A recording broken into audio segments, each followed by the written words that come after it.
What's going on, everybody? Sean Ross here, and welcome back, guys, to another live reaction to Tokyo Ghoul Re Chapter 174. The title of this week's chapter is entitled Do, and I am very curious to see what we're going to be getting this chapter to continue our fight between Kaneki and Furuta. Last chapter, Kaneki gave that speech, learning from his mistakes, stating his conviction that he's going to defeat Furuta right here and right now, and then he just unleashed this new Kakuja/Kagane type form. I'm really looking forward to seeing more on this form, but supposedly within this new chapter, we're supposed to dive into the character of Furuta, which I am very much hoping that that is the case, that we come to learn more on this enigma of a character, this troll of a character that has caused everything basically throughout this entire series. So I think that is a pretty good recap of everything that has happened, but without further ado, guys, let's dive into chapter 174 entitled Do. So on the first page, we see Furuta just with his Kagane stretched out, staring back at Kaneki. And you have like these blades sticking out of Kaneki's Kagane in this new form he has, before Tokyo changes shape. Okay. And these blade type things coming out of Kaneki's Kagane really do remind me of Misa's mask. Whenever she wears her mask, you know, triple blades and all that. That's what that reminds me of, but this is a really cool upgrade that Kaneki has to his Kagane form. So Do 174, and both Furuta and Kaneki look like they're getting ready to just lunge at each other. The fight is about to resume. So here we go, guys. Yeah, wow, look at that form, though. The blades coming out of his Kagane right here are awesome to look at, but I'm very curious on just like what cause is this dragon? Like, this is a really cool design to look at. It makes him look like a shining knight in a way, where he's just kind of like jousting, going to lance back at Furuta. So I really do like the design that he has, and he just launches them towards Furuta. Damn. Okay. And it looks like just multiple of them just like heading towards Furuta. So yeah, the fight is continuing. They're like ninja stars in a way. I mean, they're not like rotating, but that's just like the feel I'm getting from them. So he's just launching them at Furuta. Furuta has his Kagane stretched out, and that face that Furuta is making right there, he's excited. And then we have right below that, a younger looking Furuta. So are we getting a flashback right now? Okay, yep, flashback time with Furuta. This is what I've been waiting for, to dive more into Furuta's character. So let's see what we got here. He's in like some books or manuscripts, bookshelves everywhere. He's reading stuff, flipping through the pages. Nimura, what are you doing? And here we have Tsuneyoshi. So, Tsuneyoshi, sir, a family tree. So, Furuta's looking at the Washu family tree, like tracing his roots, I'm guessing. We're sort of short-lived, aren't we? Everyone on here died around 30. I mean, that makes sense. We've seen throughout the series that a lot of the members of the Washu clan don't really live that long, specifically the half-humans, not the half-ghouls. Ones like Arima, they don't have a really long lifespan, so that's probably a lot of the members within the Washu clan. Washu that are not of the main family, like you, Furuta, and Arima, and Keiko, happen to be that way. Yes. Really, Keiko is a part of that as well, so Furuta is going to have a short lifespan, which I'm very curious on how long Furuta has actually been living. Arima, we already know he had that condition and he actually ended up dying. But Keiko is a curious one. I did not realize that because I honestly thought he's been living a very long time. So that definitely throws a new curveball in there. So Keiko also is supposed to have a short lifespan. Okay. Are we ill? No. It is your blood. Our ancestors were selfish. It is not yet a tale I can tell you. I see. I guess I've just got to do everything I want to in the time I have. Huh. That sentence right there speaks volumes on Furuta's character as he is smiling in this bottom panel, because think about everything he has done throughout the series. Since he knows he's not going to live long, he basically throws caution to the wind. He's like, well, might as well do everything I want to do, which really does explain everything that he has done, his type of personality, to where he really doesn't give a shit about anyone or anything. He just wants to do everything he can before his time is up in this world. So that is a really heavy sentence right there that really emphasizes everything that Furuta has done up until this point. And plus he's smiling right there. So an innocent Furuta before all the shit went down. Okay, now we're going back to the present. Furuta's Kagane just got cut through. Kaneki's just making mincemeat out of him. Furuta's looking at it, he's like, oh crap, like, did that really just happen? Kaneki is lunging towards Furuta. Furuta blocks it, but it almost looks like the new blades that Kaneki has are cutting through this like butter. Okay, this fight is getting intense and I like it. And then on this next page, it just cut through the Kagane again, but did it just cut through the right side of Furuta's body? Yeah, it just ripped off his arm. His arm got cut off. You make me laugh. Trying to play the paragon of justice, or perhaps the protagonist. I mean, the paragon of justice is Amon in this case, but I also like where it's like, or perhaps the protagonist. As Associate Special Class, the sole fault for the breaking of this world lies with you. Get it? You saw the city of Tokyo, didn't you? And Furuta's just monologuing right now, you know, screaming at Kaneki, saying basically, it's all your fault. How did it look? How did it look? Streets choked with the foul stench of the dead. Bodies of the humans felled by your hands. And then we just see in the background them just like clashing with each other, Kaneki dodging from all the attacks from Furuta. Not just humans. Whenever it suited you, you took the lives of ghouls too. You preach high and mighty ideals, but you're really just a shallow narcissist. And thanks to that flaw of yours, I've had more than my share of fun. So he's basically recanting Kaneki's journey thus far, you know, him destroying the lives of humans, even ghouls that matter, you know, when he was used to eat ghouls in order to obtain a Kakuja form. Basically stands like, you try to fight for this world, but look at all the death and destruction that you caused in your wake as well. You are like no exception to the rule. So it is interesting to see that like Furuta's saying this about Kaneki, but we know Kaneki is, you know, trying to right the wrongs that he has done, and of course trying to right the wrongs that Furuta has done as well.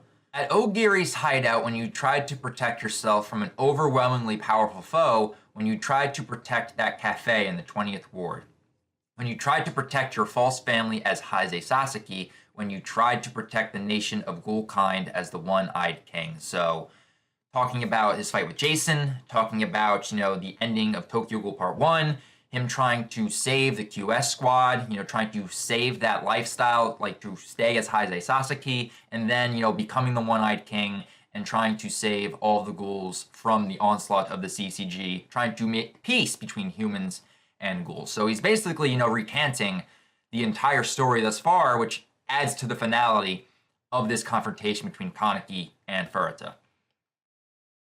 You failed every single time. Man, it really was exhilarating to watch. And Furuta's just getting hacked up by this, it looks like. No matter how you writhe and wiggle, there are things in this world you simply cannot change. And yes, today too, you will fall. Or you will fail. Everything will have been for naught. And Furuta's just laughing at all this as he's just like recanting and monologuing everything. Kaneki really hasn't said a word this entire chapter, and we just see the maniacal laughter. Furuta, and now Kaneki's now talking. Furuta, and we see this like this blood-soaked face of Furuta. The fuck is that face you're making? Don't tell me you think you've already won, and now he's getting hysterical. You really cracked me up, kid. It's not enough. Clenches his fist. I wiped out the Washu clan, ended the legacy of the CCG, and even released a dragon that took countless lives. But all that is still not enough. Give me everything. Holy crap, he's going Kakuja mode right now. We finally get to see Furuta's Kakuja, which looks a little bit like Eto in the face, but damn. It reminds me of Eto's facial structure when she's in Kakuja mode. But damn, alright. Furuta's not messing around right now. He's going 110%. And he has centipede-like features on his Kakuja, which makes a lot of sense considering they're derived from Rize. But I would still figure, based on the individual person, it would change a little bit. But I just love the look of Kaneki, you know, floating in the air like that. He's like some angelic being just, taking down the demon that is Furuta. Yeah, and Kaneki's just launching barrages of attacks at the Kakuja Furuta. Ooh. Are these... that looks so cool, because it looks like a shield, like a propeller just rotating, because even though these things look like daggers, they're still attached to his Kagane, but it's just an overall cool design. I really do like this added feature to Kaneki's Kagane design. So he's cutting through Furuta's Kakuja. Furuta's screaming in Kakuja state. And yeah, Kaneki just continues to do that over and over and over again. Kaneki gets grabbed by Furuta. Okay. And he just launches him into the ground. Furuta's coming in with a killing blow. Oh, he just punched Kaneki in the face. More, everything. Yeah, so right now, Furuta's on top in a way, beating Kaneki into the ground. Come on, Kaneki. Everything. Give me this. I'm on page 16 right now. I can't tell if this is Furuta, with the slashes going through, if that's him attacking Kaneki, or if this is Kaneki cutting through Furuta's arms and limbs. I don't really know right now, because everything's very scratchy. The art is very expressive, but this middle panel right here looks like Furuta's Kakuja face screaming as he's saying, "Give me everything." And there's, I think that's Kaneki. That's a cool little silhouette shot if that is in fact Kaneki. And then we have this bottom panel of Furuta's eye looking a bit shocked as he's looking on at Kaneki. Wow, oh wow. So we have a double spread page with Furuta with children, and I think that's Rize. So this is what Furuta's been after this whole time. Like Furuta's dream life in a way, where Furuta just wanted to live a simple life, without the worries of his clan, of his family, just live a life and live a happy life with that, with Rize and having kids. Huh. That's very interesting considering, the dynamic between Furuta and Kaneki, because Kaneki has kind of fulfilled that fantasy of Furuta's to where he has a wife, Toka, and is about to hopefully have a child with Toka to where they could start a family on their own. And yet here you have Furuta, who basically has no one. He has no one left in his life. He eliminated the entire Washu clan. Everyone is gone. There's no one left in his life to really love him or care for him. And we don't even know anything about Rize right now. Like, Rize has not even popped up yet. So, man, this is a very simple but very dynamic double spread page looking into the alternate future of Furuta. So, very interesting double spread page. And we have another one. Okay. And Furuta just got cut in half.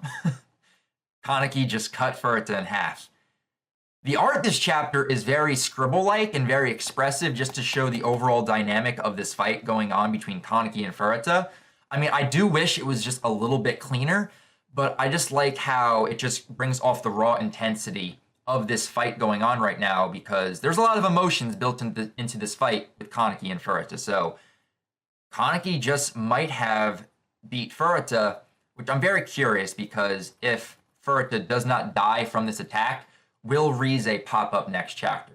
It has to. Like, we need to know what happened to Rize once Furuta extracted her from Dragon. So, okay, so time disappears. End of chapter 174, the darkness behind the Washu name.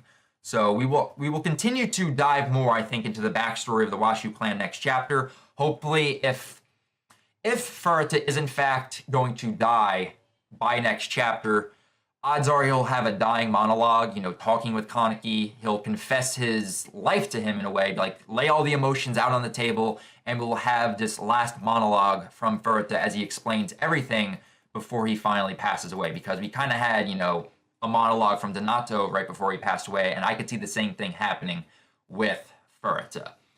But okay, a very interesting chapter. I wasn't too hyped this chapter. Like, this is going the way I'm expecting it to, with Kaneki coming out on top and winning.